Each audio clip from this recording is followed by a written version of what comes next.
What is up, Steelers Nation? Thank you so much for jumping on to another episode of All Steelers Talk. I'm Noah Strackbine, joined always by my main man, Steven Thompson, but also joined by special guest, All Steelers film breakdown, All Steelers deep dive analyst, the film guru himself, my man, Nick Martin. It is a beautiful day in the Berg. Make sure to subscribe to us on YouTube, youtube.com/All Steelers Talk. Find us anywhere you get your podcast. Matt Canada, Kenny Pickett, Las Vegas Raiders, all on the docket today, plus more. Like I just said, it's crisp.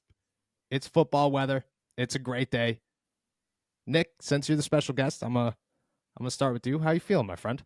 I'm feeling better now that I don't have to look at the film anymore today from last week. That's a good place to be. Nick dove into everything. If you haven't found that, that's on allsteelers.com, and we're gonna dive into a lot of it. Very excited about Kenny Pickett's yips, I guess we should say, and Matt Canada's issues with the play calls, plus more. Steven, how you feel, my friend? It's a nice hat. Thank you. This was Christmas present from a cousin, I believe.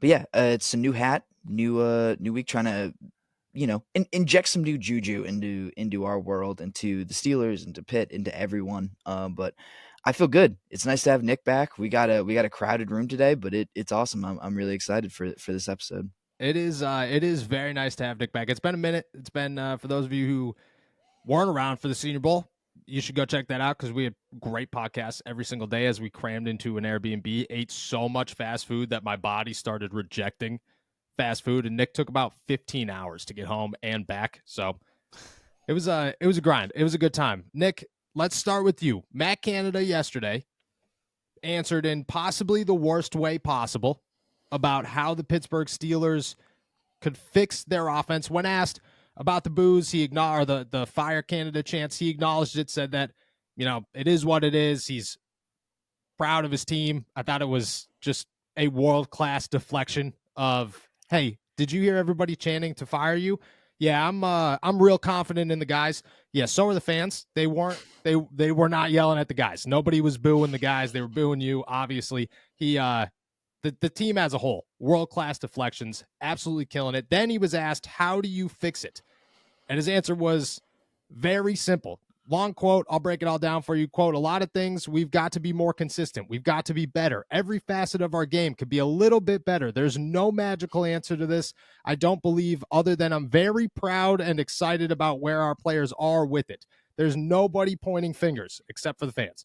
There's nobody throwing in the towel. We are 1-1. We're fortunate to be there. Great job by all our components, but we won a game against a really good team. It's much easier to do that when you win a game. We're going to just keep fighting until we get the way we had it in the summer, the way we had it in camp. We've got to get ourselves back to that. It's a challenge for all of us, and we're working really hard to find what that is. I don't have an answer for you. Mike Tomlin said that they got to find the mojo.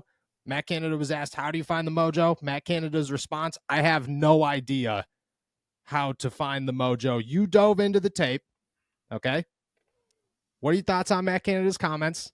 What are your thoughts on how the Pittsburgh Steelers could find their mojo? That first comment from Canada where he deflects towards the players kind of reminds me of the Garfield meme where when he looks at himself, he's like, I wonder who that's for. but yeah, it's not pretty from the Steelers. I mean, it's not just the play calling, it's also the execution. There's a lot of missed blocks. Like there was an instance where Pickett dropped back to pass and the protection slid to the right, and he ends up having unblocked pressure come from the B gap from Isaac Somali's side because he was sliding over, and then Jalen Warren's going out for a pass, so he has to deal with the free runner. It's stuff like that just should not be happening with the execution on this team. And then you look at the play calling, and what I'm seeing in particular from Matt Canada in that regard is the intermediate section of the field. He's not giving clear answers for Kenny Pickett in regards to how he splits up the concepts field to field. So one side of the field, he could have like just mirrored concepts all around. Like he ran triple slants on the interception that ended up happening. and Pat Fryermuth, he's running towards the defensive leverage, so it makes it so easy for Grant Delpit to just say, "Hey, I'm passing this off to you. Let me go underneath and jump the route." And a lot of people might kill Pickett for it. I certainly did when I saw it live, but when you look at the film, it's a Paul that's coached to be out quickly, and he has to get his eyes back around as quickly as possible. So obviously, you got to get in a situation where that defender he can be able to get the defender out of the way via the play concept, but that's just not how it happened. Is that Steven, we'll toss it over to you here. You obviously, Nick did the film dive. We've done the analytics of Matt Canada's terrible quotes. Your thoughts on the quote? Your thoughts on how Nick broke down that interception? Yeah, Matt Canada's used to this. Like this is 3 years in a row. Right. This is right up his alley. Not directly answering questions, not like, and I get it, like you can't really respond to boos in a way. Like Mike Tomlin, I think always has the best answer about like when we get booed, it's an indictment of ourselves. It's not an indictment of anyone else. People don't boo for no reason. But yeah, I mean this whole team is really, they got coached up on how to deflect from the booing and just pretend like there must be some kind of force field over the field at Acrisure Stadium, because apparently no one except for Mike Tomlin can hear when and the press box and the box. Canada's in the box. He was 14 feet from me. I heard it loud and clear. I couldn't hear the person next to me. That's how loud I heard it. Yeah. So like apparently only one person who's on the field or in the press box at Acrisure Stadium is able to hear what the fans are actually saying, which is pretty incredible. But yeah, I guess I don't know what he's supposed to say, other than, yeah, I heard him. It sucks. We've got to turn this around, and I don't want to, let our fans down. So like, I don't know. I guess I don't put so much stock into his answer. But yeah, like Nick said on that, about that interception, like I felt like Delpit was in a position to cover two receivers. Like the guy he was covering wasn't the one that ball was intended for, and it was three slants that were all run to the same area of the field. And I feel like that's something you see a lot with Matt Canada, is receiver routes that are run in ways that don't actually create space for anyone. They don't create easy throws. They don't create lanes. It's forces Kenny to make a really difficult throw, make really difficult decision really quickly. It does not make things easy on him. And that's not to excuse Kenny for making a bad decision or throwing a bad ball, but I feel like he was also put in a pretty bad spot, especially on that play that you were talking about, Nick. So, yeah. Nick, let me ask you this then. Is this all on is this a Canada thing? Is this because just like you said, the offensive line been very underwhelming. Kenny Pickett stinks right now. But are there things that everybody wants to compare to other offensive coordinators? You know what I mean? If this was a Kyle Shanahan offense, Kenny Pickett wouldn't have to be this stressed out. You know what I mean? There'd be run block concepts that do this and this. And if it was whoever, is that a justifiable defense for why it's Matt Canada's fault, or is we putting too much blame in one spot? I think it's the fact it's year 3 and we're still making these terrible mistakes. Like we're still asking Mason Cole to block a 3 technique on wide zone going laterally, and I'm miffed by what they're asking him to do. But also just the protection breakdowns is another aspect. And then you just look at the intermediate side of the field. When your best play calls is when I'm having to talk up a mesh concept when they free up Calvin Austin on for a play that should have gone for quite a bit, but Kenny ended up underthrown him by mustard. 20 yards. Oh no, different one. Yeah, it was behind him. He ended up throwing it too hard was what happened. We'll get to Kenny in a little bit, but but Canada as a whole, he is the biggest problem right now with this offense. There's one of the problems I ended up seeing when the Steelers were calling some of those concepts is it could have just benefited more from running it under center and being able to run play action. And Canada apparently had the absolute worst answer to about play action concepts. And I could not believe it at the time, because he's talking about how play action gets better as the game goes on.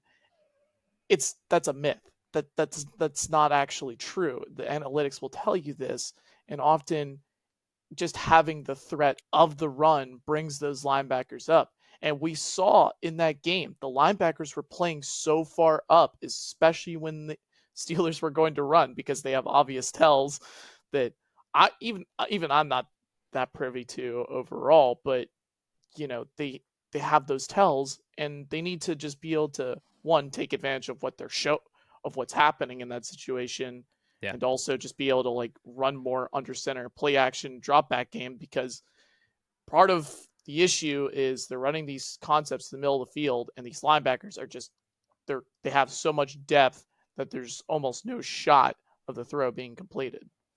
Nick, would you be willing to flesh that out a little bit more about, play action doesn't get better as the game goes on, just for, layman like me, like, could you explain that a little bit further? So essentially, the threat of the run itself is enough to have the linebackers come up. And if you're running from under center, a lot of times, you can get your shoulder, you can sell the run fake really well with the ability to just, with the quarterback. But in general, running the ball obviously would be more effective for, in theory, for play action, but it's the threat itself that it presents that will allow play action to do its job. And the Steelers, they have two good running backs. The Browns were afraid of those running backs. Yeah. That's why they were just absolutely teeing off in the box. Like they knew they had to stop those guys. Did you see I want to say it was Warren Sapp, maybe I'm getting that name wrong. Warren Sharp. Warren Sharp, thank you. Who broke down the Canada stuff. Did you watch that video? What were your thoughts on that video? I didn't watch the video, but from what I saw, it was a lot of stuff that we kind of already knew. Yeah, like a lot of, but the stats in it, I think something was the Steelers like almost never run or always throw out of shotgun, like Yes. almost 100% of the time. Never run out of shotgun. Did I get that one right? Yes. Where do you go from there? Like, how do you how much of that? Here's my question: how much of that is just the fact that the offense is so bad right now that the amount of plays is very limited to come up with this stat, and how much, like, if they just simply switch it, how much does that positively impact defenses having less of an idea of what's going on? So, to answer like your question about like, I'm sorry, I lost you for a second. How simple is it? Or no. My first question was this: when it's such a limited portion of plays, you know what I'm saying? The Steelers, what do they average? Like 3 plays a drive? It's a very small sample size. How much does that impact those stats to say, like, okay, maybe we should just take a breather before we start really diving into that stuff? And if they do switch it, how, is that just like an easy fix to just say, like, oh, okay, well, now it's fine, everything's good?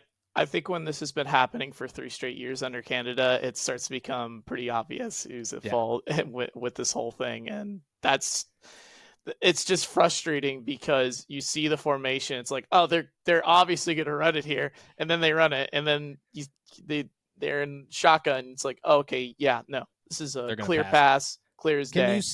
Can you see end arounds when you're watching a game? Do you know when they're going to do an end around?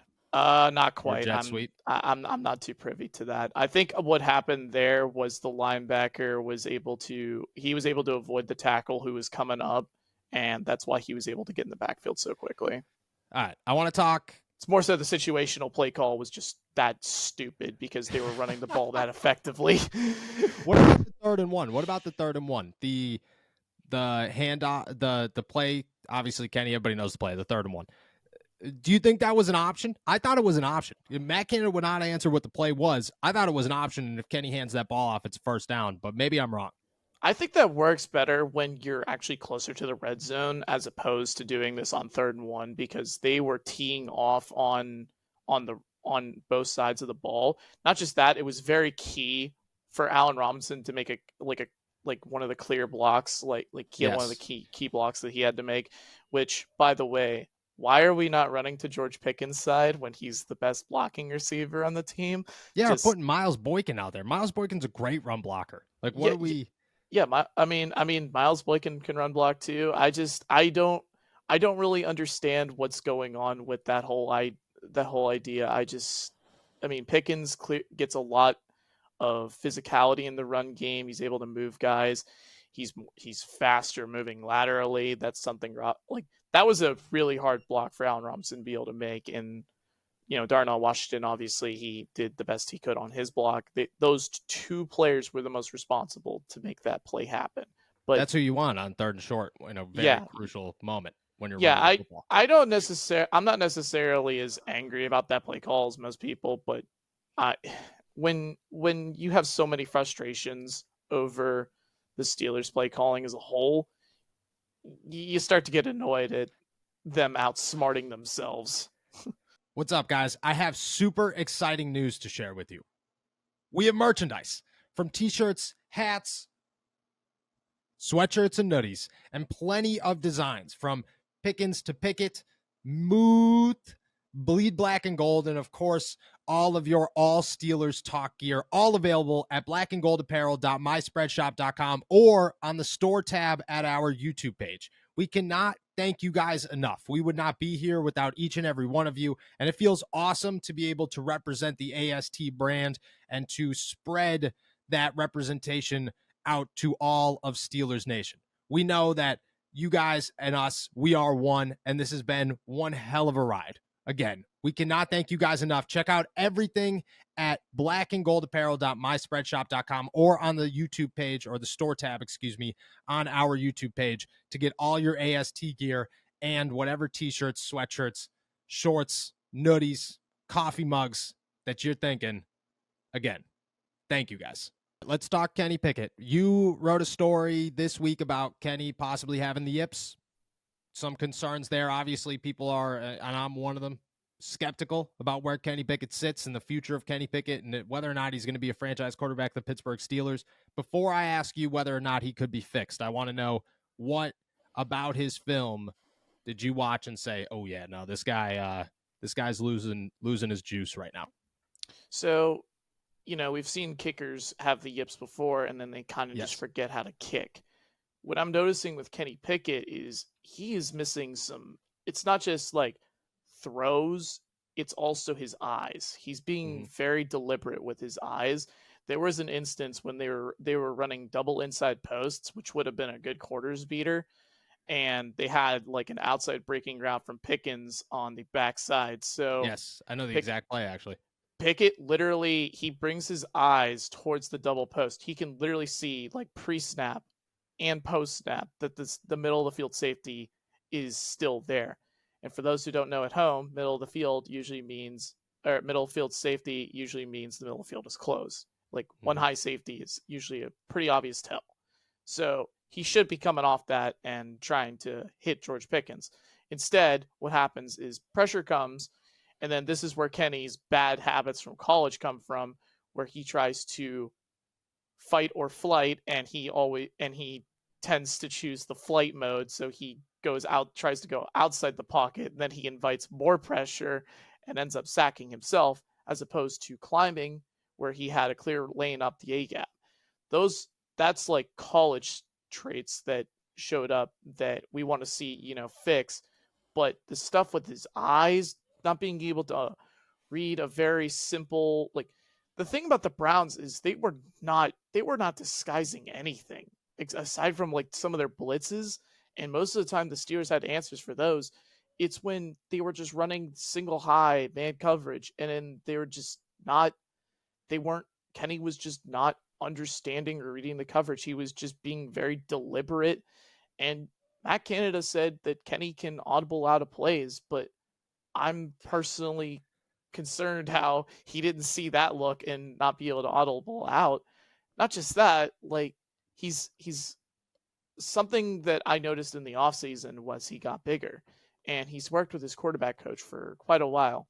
So obviously, he definitely did a good job of trying to bulk him up, but in terms of like, balancing it out with his mechanics, and it looked good in the preseason. Right now, he is trying to strong arm throw like almost every pass. Like he's putting way too much mustard on a lot of these throws, and that's why he's losing his placement and his accuracy. We saw it on the Calvin Austin play where he was like wide open Yes. on the short crosser. He threw it behind him. That ball was coming in with like way more velocity than it should have. He has an easy ball, and it might not have mattered what the placement was. Just allowing your guys to be able to catch the ball and run. You have to be able to balance both touch and that ability to put velocity on the ball. And Kenny is right now, he is, because the game is so fast, and because we're not in preseason anymore, he's overthinking it a lot right now, and it's carrying over with his mechanics, and then his habits are coming in as well.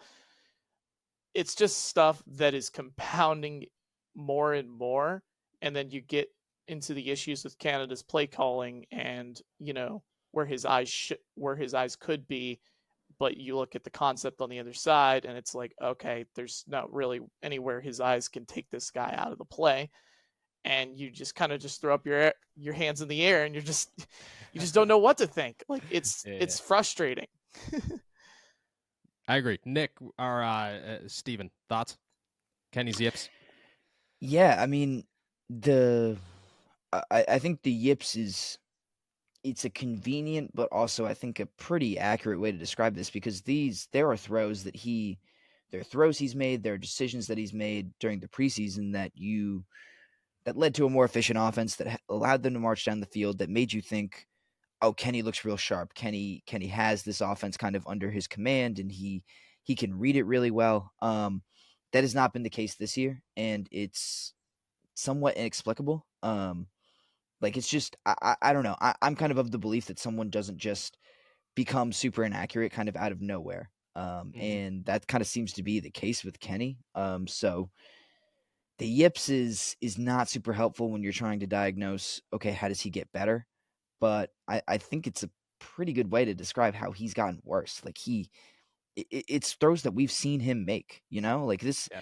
I feel like this isn't anything that he hasn't been able to do during his, it's a short career, but a lot of these concepts and these decisions have been things that I thought Kenny has done well in his career before. So it's just when you get to this year and he can't, you're scratching your head. Like, how did we get from, for all of Kenny's inconsistencies, like I thought he was at the very least pretty accurate, like for most of last year, especially in the second half. So just getting to this point where he can't even make kind of the simplest of throws is a little concerning. Like, I think about that 49ers game, the throwing that ball behind Deontay when that was a walk-in touchdown. That was the one where I was like, oh man, like something's off with this guy.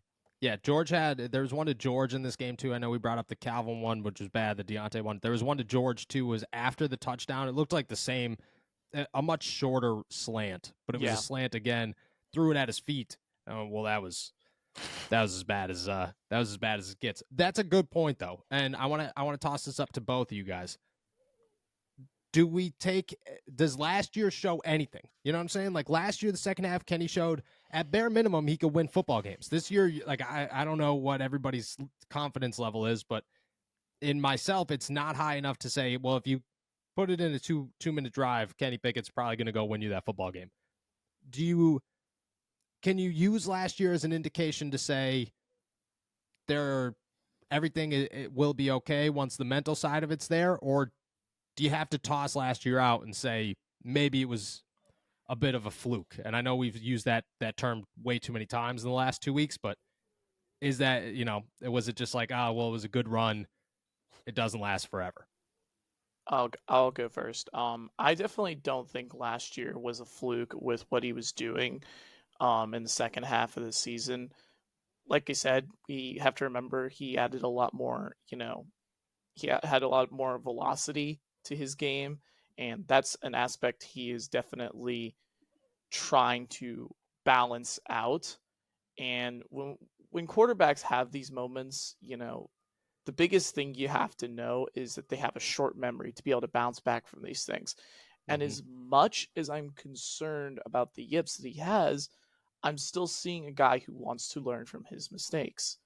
And, there was a moment in the game, it was early in the game, he had a sail route open to George Pickens on the left side of the field. He Mhm. comes off of it. He ends up throwing to Gunnar Olszewski. We know what happens. Gunnar ends up fumbling. The And wildest 2 plays in football history. That's what yeah, happened. that was a very wild play. And then he has that concept a little later in the game, and he comes back. He drills it perfectly into George Pickens, throws it inside, away from the underneath leverage, and it's just right on him. That is exactly what you want to see for a quarterback who's learning. And even on the slant miss to George Pickens, there was a moment earlier in the game where he came off the slant and he didn't throw it. That time he came back, he threw it. He threw it out in front of him. Maybe he expected Pickens to keep running forward. That I'm not too privy to, but we look at some of the signs, and I like to see a guy who has a short memory. So when you're still able to learn from your mistakes in that situation, I still have some confidence that you can rediscover what made you work in the first place. Yeah, I'm kind of in the same boat. I think this year has been sort of a second welcome to the NFL moment for Kenny. Like Mhm. teams have film on him, they know him, they know his tendencies, and he's got to adjust around that. Now, I think walking into last year, he was a little bit of an unknown. Teams weren't really preparing for him. Even later in the season, I think adjusting or learning about a guy in the middle of a season, especially when, quite honestly, so little was put on his plate last year, is different from this year, where they are certainly putting more on his plate. Like they are expecting him to do more for this offense. So I think he kind of has to.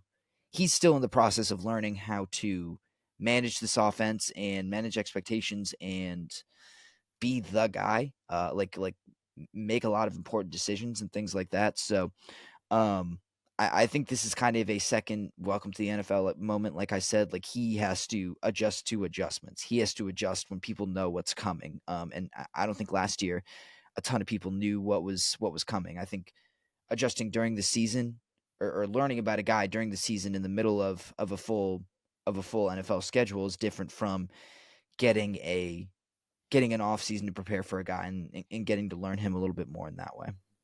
So then there's one big question here. Like, can the Steelers fix it this season, or do you have to just clean house with Matt Canada and fix your offensive line, and then you take it from there? Or, the expectations coming to the season were Super Bowl or bust, playoff run or bust. Like that's how high this team. I mean, Kenny said it himself. I said that on Wednesday and Monday, and here we are 2 games in, and they win this week. Like they're still, especially what happens with Baltimore, like they're in prime position to go into the bye week leaders of the AFC North. Like that's ridiculous for a team that we're sitting here talking about. They just won, but they're so incompetent that fans are starting petitions to get rid of their offensive coordinator. Like can it be fixed this season? Like that's the easiest question there. Like if Kenny gets it, is everything fine? If Canada goes, is everything fine? Like, can it be fixed? I'll go for it. I think it can. I think there are a lot of like I said, when you can kind of chalk this up to yips or anything like that, I think the solutions are pretty obvious. Like it's, I think Matt Canada withstanding, because for as much as people don't like him and think he's kind of holding this team back, I think he is be very careful with my words here. He's capable of calling an offense that this team can win with, I think. And I think if Kenny's a little bit better, if they're able to run the ball, because I think a lot of the conversations this week have kind of absolved the offensive line of not being very good at all. I get it. Yeah. That's a tough front that they're facing against Cleveland, but Isaac Seumalo has not been the guy, been the guy that we expected, I think, or even been the guy that he was in the preseason. We talk about Kenny and other guys in the receiving core not being who they were in the preseason. Isaac Seumalo is another one of those guys. I think they need a lot more from him. Mason Cole's got to be a lot better. Like there's a lot of people that this blame needs to be shifted on. But I'm kind of the belief that Matt Canada is capable of calling an offense that can win them games, even if it's not, win them games within the context of this team that has such a great defense and can lean on that too. Like they can be capable, I think that you don't need wholesale changes to make this team work. Some knee-jerk reactions. Nick, you look like you might disagree there. By the way, the petition as we record this just surpassed 1,500 views. It is currently at 1,540. Original goal was 250 signatures. Yeah. That's incredible. But yeah, I might sign that petition because let me tell you, when I look around the league and I have to watch all these innovative offenses like the Los Angeles Rams, what Sean McVay does with whoever is playing, like what is it, Tutu Atwell, Puka Nacua, Yes. Who was a stud at the Senior Bowl. Very yes. Every time somebody brings that name up, I'm like, oh, we knew long ago. Yes. Stud. Yeah, and those type of offenses, and then I look at what the Steelers are doing, and the only team equivalent to what they're doing is Luke Getsy with the Bears, and that's not good because Luke Getsy has guys running curls into the same exact spot right now, and Justin Fields is also struggling just as much as Kenny Pickett is with just the small nuances of the position. Like he's just doesn't know what to think of this offense. And I think Pickett has a little bit of that going on. And maybe I'm just the one who wants to see it all blow up in Canada's face because I'm so tired of him getting away with it. Even last year, I don't think it was a product of Canada just being a better play caller. Mm-hmm. I thought it was just Kenny just being more comfortable. And now that he's not comfortable and they're playing teams who are really good, like the Browns, who have a really strong defensive front, and the 49ers, who are a Super Bowl contender, you come back to earth and you just realize, so maybe that Super Bowl expectation out of the preseason wasn't quite so realistic. Maybe, those moments where Kenny Pickett was throwing go balls on third down in the preseason wasn't a real good indicator that this was an offense that was going to work. Yeah, but it's very true. Yeah, it's very true. The way I look at it right now currently is that I don't know if you could fix it. I think you could get to a point where you could rely on the defense enough, but I don't think that wins you Super Bowls, especially against teams like the Buffalo Bills, who look really good. Defenses can't win you Super Bowls? Defenses win championships, but you got to be able to, like, you can't.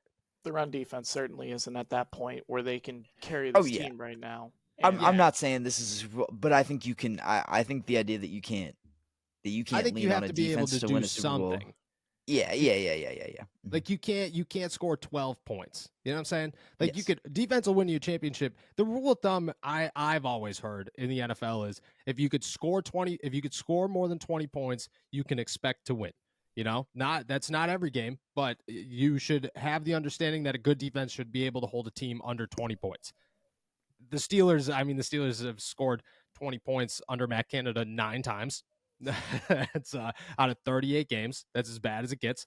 And I don't think that they could do that right now. I don't know how you fix it. I kind of sit there with Matt Canada and go, I don't have an answer because I think you're the problem, but I also think that the offensive line is the problem, and they've ignored the offensive line for way too long. Like Isaac Seumalo, great addition. I think like a really good addition, but you should have fixed Mason Cole. Because, I thought Mason Cole looked a lot better last season than he did this season. Dan Moore Jr., I thought looked way better in the preseason and way better in training camp than he has the last 2 weeks of the season. Chooks, you're kind of tied into, unfortunately, for this season. But you should have had options, and you didn't have options. You kind of just let it rock. Kenny, I'm very hit or miss on Kenny. I don't know how to feel about him right now. I think that he gets away with way too much in the eyes of fans because people are so hung up on wanting to fire Matt Canada that they are just blatantly ignoring that Kenny Pickett stinks right now. I don't know how you fix it. I think it's definitely fixable. I don't know if, Mike Sullivan taking over the play calls is is the right answer there, but I think it's do you remember, Nick, do you remember this one? I don't know if you would, Steven, but do you remember Mike Sullivan calling plays for the Giants or no? No, I don't actually. When did he do that? It was right after the Super Bowl team, I want to say. He was their quarterbacks. He was on the Super Bowl team, I'm pretty sure. Was the it Giants? Was it the first Super Bowl team, or was it the 2011 one? Don't recall either of these events. I don't know. Yeah. Don't know what you guys are talking about. Nick, for you, since you don't know this one, Steven's a Patriots fan. Oh, I see. Yeah, disgusting. Yeah, disgusting. Cursed. Lived a cursed life. Can't look at him the same now. Yeah, terrible. So he was the offensive coordinator of the Giants in 2016, 2017. He was their quarterback coach in 2015, but he was also their quarterback coach in 2011 and their wide receivers coach from 2004 to 2009. So he's part of both of them. But from what I've heard, his run as an offensive coordinator with the Giants wasn't that great. So I think that's the biggest thing here is like, how do you replace Canada? I just don't. Well, I don't know how to do that. Yeah, and the other thing is like, you make a change mid-season. Like, is Mike Sullivan going to be able to completely revamp the offense in the middle? Like, if you do it at a bye week, does it need to be revamped? I think that's a good question, Nick. Do you know if it? Does it need to be revamped, or does it just need to be better play calls? If that's where you're going with that. Well, I mean, I'll let Nick. I'll just say, like, if you're making a change mid-season, I think you're acknowledging that it needs to be revamped. Okay, go ahead, Nick. I agree with Steven. Like, you're basically just trying to say, like, it needs to, because a lot of the problems with this offense, it looks broken. There's a lot of guys who are not playing up to standards. Even guys like James Daniels, like Isaac Samalu.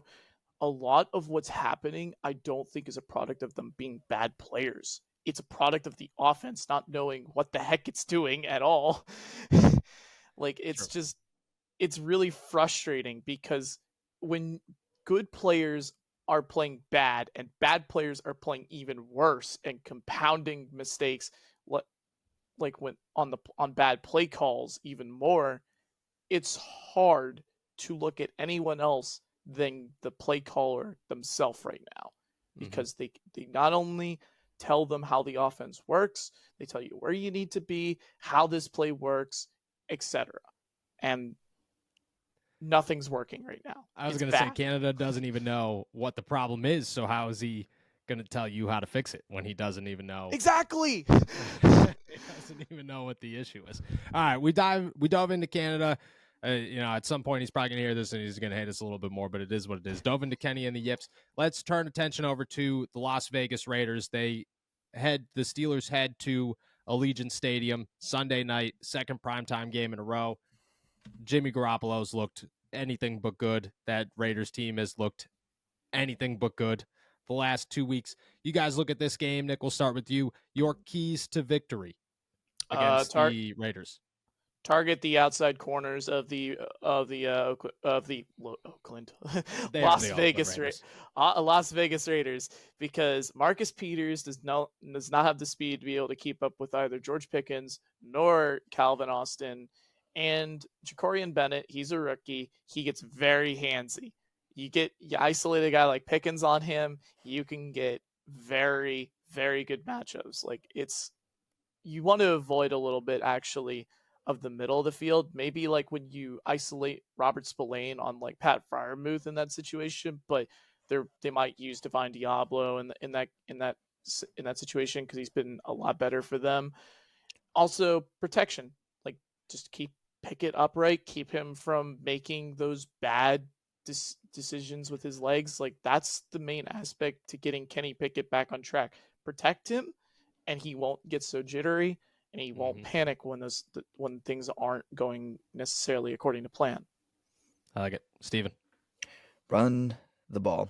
Run the ball. Take some heat off of Kenny, man. Like, I get it. Like, this offense has its flaws. I think you can rectify a lot of them by just running the ball effectively. Like I said, I alluded to the offensive line not really playing up to snuff. They've got to be better.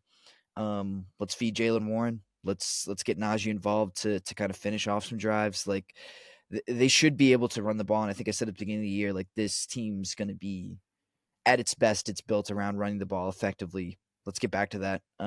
You didn't get to show it against the 49ers because you went down so quickly, but there was really a missed opportunity, I think, to run the ball effectively and keep that game under control with against the Cleveland Browns. So this is a much easier task. This is an easier team to do it against, I think. But run the ball, take some stuff off Kenny's plate, make this game a little simpler for you.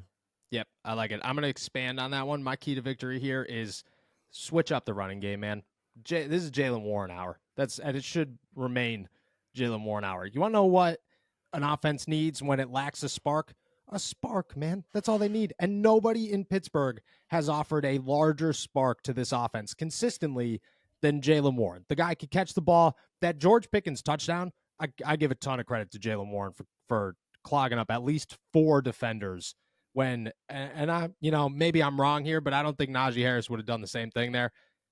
I think you let Jaylen Warren cook, whether that's in the passing game, whether that's in the running game, I don't know. You let Jaylen Warren cook. You use Najee Harris as that short yardage running back, be a ground and pound football team, just like you said. But you got to find something to get this offense moving, to keep yourself on the football field. Jaylen Warren is that answer. Continue to hand him the rock, and I think good things happen. And I just think that when you're a team that's struggling like this, you just gotta lean on what's working. Nothing's working more than Jaylen Warren right now, except for George Pickens. But you got to rely on Kenny for that one.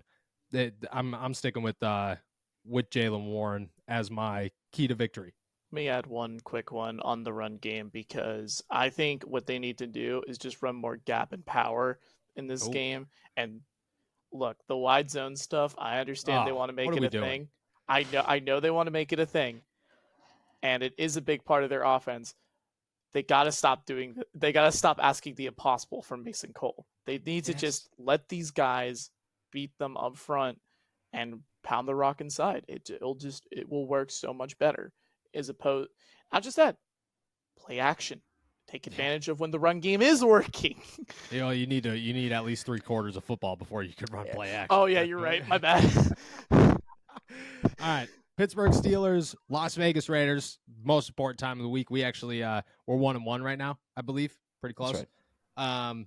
Raiders, 2.5-point favorites at home on the road. If you go to the YouTube comments right now, if you go to my Twitter timeline right now, all anybody's telling me is that this is a trap game. I don't know how it could be a trap game when you stink. I just don't know how. I didn't think those things happen. Don't you have to win to make a trap game? Yeah, you have to be the good team, right? To fall into a trap game. That just doesn't make any sense here. Either way, the Raiders 2.5-point favorites at home. Pittsburgh Steelers traveling, another primetime game. We got a score prediction. Steven, we'll start with you on this one. Yeah, I think this one actually gets to be pretty high scoring. I think how many touchdowns does TJ Watt and Alex Highsmith score? Yeah, 8. No, but I think I'm not a believer in the Raiders on defense. I think the Steelers will have opportunities to score, and they'll take advantage. I'm gonna go 27-24 Steelers. 27-24. Was that your last score? What was it? My last score was 23-16, I think. Yeah, that was it. It was pretty close. Right. It was pretty close. Nick, 2.5-point dogs on the road. What you feeling? I'm going to say the Steelers win 21-13 because I think their defense will have a great opportunity to capitalize on Jimmy Garoppolo's tendencies. And as much as I harp on the Steelers not being able to sustain wins by getting 14 points off turnovers, I think they can at least get 7 points off turnovers, maybe from Jimmy Garoppolo and what he and his tendencies, especially in the quick game. Because I think what the Steelers can do is they can tee off on this quick game and they can just force him to throw it downfield, and I don't think he's going to do it because he doesn't typically do it, and he's typically not accurate when that happens. About 14 points from the offense, 7 from the defense. We'll take what we can get. Do you have a prediction on who or what position group ends up with that score right there? That defensive score? I'm going to actually say Cole Holcomb because I think he's Cole Holcomb. I like that one. Whoa. Okay. Interception or fumble recovery? Fumble recovery. Oh, okay. I like Catch that bet now. Holcomb. Make Yeah. that bet now. Don't Big. do that. Do it. We advise poor gambling all the time here on All Steelers Talk. 100% go do it. I'm going Pittsburgh as well. Oh, man, this is 21-13 sounded like a really good score. I'm going to do a little bit more than that. I think that the Steelers defense just manhandles the Raiders. I just don't think it's going to be close. I have no faith in Josh Jacobs right now. Devontae Adams is still Devontae Adams, but he's going to miss the game, right? Or he No, I thought could he was gonna possibly play. miss the game. I don't know.